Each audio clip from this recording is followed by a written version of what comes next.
Social media has changed the world and taken the presentation of history with it. History has always been about storytelling, about telling the stories of who we are, where we've come from, and why we are the way we are. But nowadays, storytelling has changed shape. Social media has shifted it from gathering around the local fire to hear the stories of the great heroes, the myths and the legends, to watching a 60-second TikTok of someone doing something you'll never do in a place you'll probably never visit. It's fast, it's visual, and a lot of the time it's interactive. So what happens when history, the study, interpretation, and presentation of all that has come before, meets this radically new modern technology? This has been discussed for decades. There's nothing new about this question.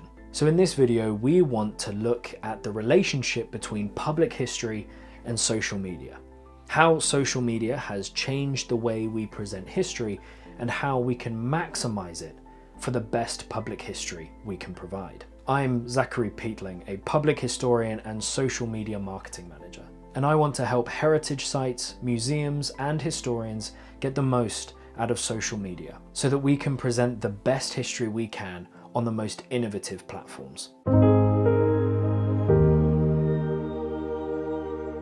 For centuries, history was the preserve of an elite group of people, the academics, those that could spend the time trawling through the archives and the relics to find the stories that they would later tell people, usually in big volumes, big books. If you wanted to learn about the past, you went to a lecture, visited an exhibition, or read a book that was drowning in footnotes. Public history as a field emerged in the 20th century to bridge the gap between academia and the layperson, between the elites who could study it and those who just wanted to know where they came from, to open the door of the academy for the regular person so that they could engage with the past through heritage sites, exhibitions, films, and community projects. And then came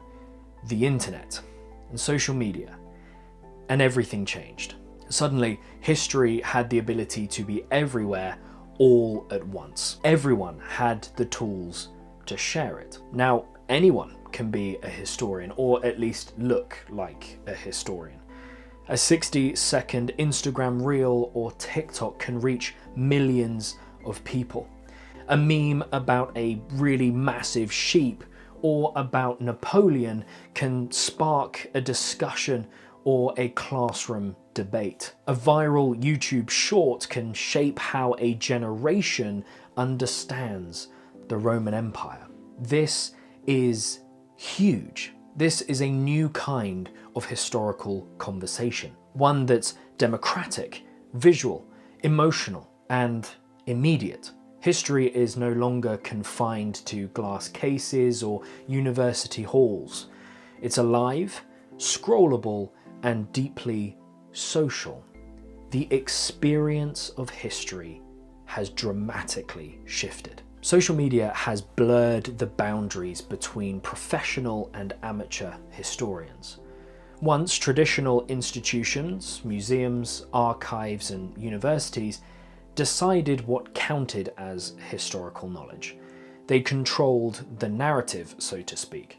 They were the ones curating the artifacts and telling the stories. But now that authority is being shared, and sometimes even challenged, by creators who approach history from a fresh and usually unconventional perspectives. On YouTube, creators can mix humor, costume, and scholarship. On TikTok, you'll find medievalists doing dances.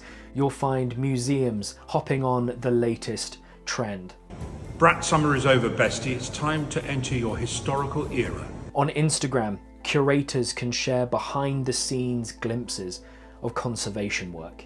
On X, users can debate the ethics of empire and memory, often in threads longer than some academic papers. These creators use storytelling, humor, aesthetics and emotion to make history accessible, to make it engaging, to make it personal. They understand that attention is currency. The best among them use this currency wisely to tell stories that stick. Think of a video that compares medieval diets to modern nutrition, or a reel that reconstructs a Tudor banquet in vivid colour. These aren't just trivia clips, they're the art of translation, turning scholarship into something visual, accessible, and alive. Their audiences aren't always passive viewers. They comment, they argue, they give their opinion, they add to the story. History becomes a conversation, constantly rewritten and reinterpreted. But this isn't without its challenges. The democratization of history does have its pitfalls. When everyone has a voice, accuracy can suffer. Algorithms reward engagement, not necessarily truth.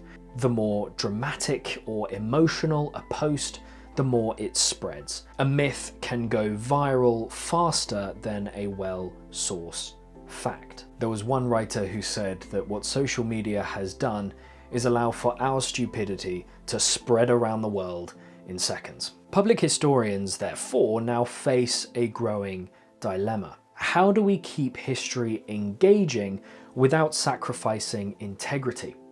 How do we teach nuance on platforms designed for rage bait, clickbait, or simplicity? And how do we encourage curiosity when so many users are looking for entertainment first and information second? Some historians are answering these questions brilliantly. They're embracing the language of the internet. Memes, sound bites, short form videos, but they're pairing it with meticulous research and transparent sourcing. Instead of fighting the current, they're swimming along with it. Their goal isn't to dilute history, but to translate it, to bring evidence-based stories into spaces that were never built for nuance. In doing so, they've created something powerful, a form of scholarship that's participatory, visual, and global. Another key shift is the role of audiences. Social media doesn't just present history, it also creates it. Every time someone posts an old family photo or records their grandfather's war stories or comments with their local folklore, they contribute to a living archive of memory. Museums have noticed. Many now use digital platforms to crowdsource public contributions, from transcribing old documents to identifying people in historical photographs. The public is no longer a spectator, it's a collaborator. The number of times I've seen historians go on X and ask their following and the general public for help with finding sources or secondary literature. Local heritage groups have also flourished online. In local towns, people are building virtual archives of parish records, dialect stories, and photographs that might otherwise be lost. The boundaries between curator and audience are dissolving, and that's reshaping the entire discipline of public history. In many ways, the audience is also becoming the curator. People curate their own stories, their own memories, their own history. Of course, not all engagement is constructive. Social media can amplify division as easily as it amplifies curiosity. Debates about empire, slavery, national identity, and memory, although they are incredibly important discussions, can spiral into hostility within seconds. The speed of digital discourse often leaves little room for complexity or nuance. But that tension also reveals something essential. People care.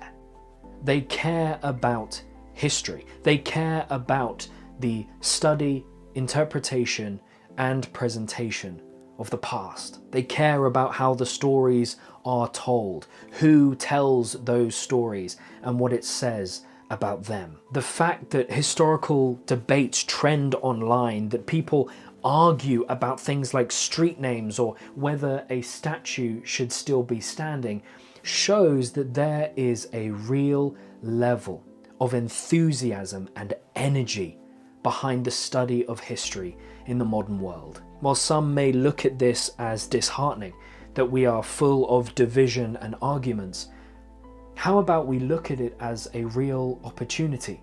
It shows that people care.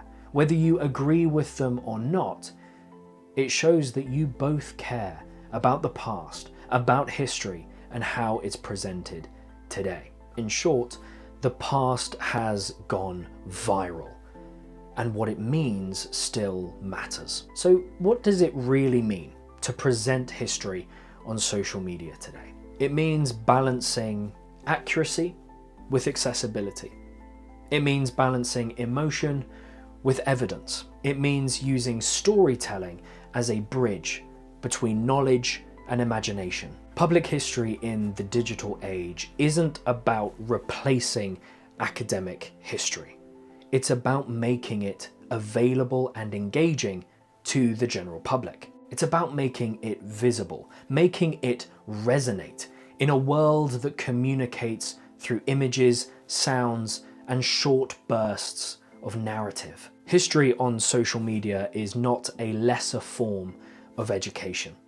It's a new dialect of an ancient language. The historian, heritage site, and museum's task, therefore, is to speak that language fluently, to translate archives into reels, papers into posts, and lectures into living conversations. There's a place at the table for all of it. We just need to pull up the right chair. So the next time you scroll past a medieval cooking reel, a meme about Henry VIII again, or a thread about forgotten suffragettes, pause for a moment. What you're seeing isn't just entertainment, it's history in motion. A collaboration between past and present, between expert and the audience. Lend your voice to the conversation. Leave a comment, try and be constructive, but get involved. That's the key to history on social media, is getting involved. It is the responsibility of these academic institutions, these heritage sites, these museums, these trained historians, to present history in an accurate and nuanced way so that they can guide the conversation, so that they won't get swept up by the current, the changing tides of social media, but will help lead, guide, and navigate the general populace into conversations about history that are accurate and constructive, that can help us build a better future without compromising on the integrity of understanding the past. History has always been social, now more than ever. In the modern world, history is media. When you like, share, or comment, you're joining a tradition older than writing itself. The human urge to remember, to retell, to make meaning. So this is the challenge to heritage sites, museums, historians, and those that just like to engage with history. Be part of it. Get involved. Help create helpful, constructive, accurate conversations about history so that we can all learn from the past and build a better future. Thank you for watching this video.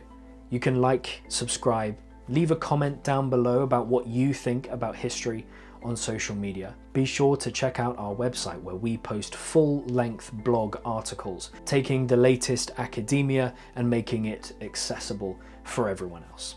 To help you, as a historian, heritage site, museum, and history fan, to better engage with history in modern media. I'm Zachary Peatling. This is Heritage Social, and we'll see you in the next one.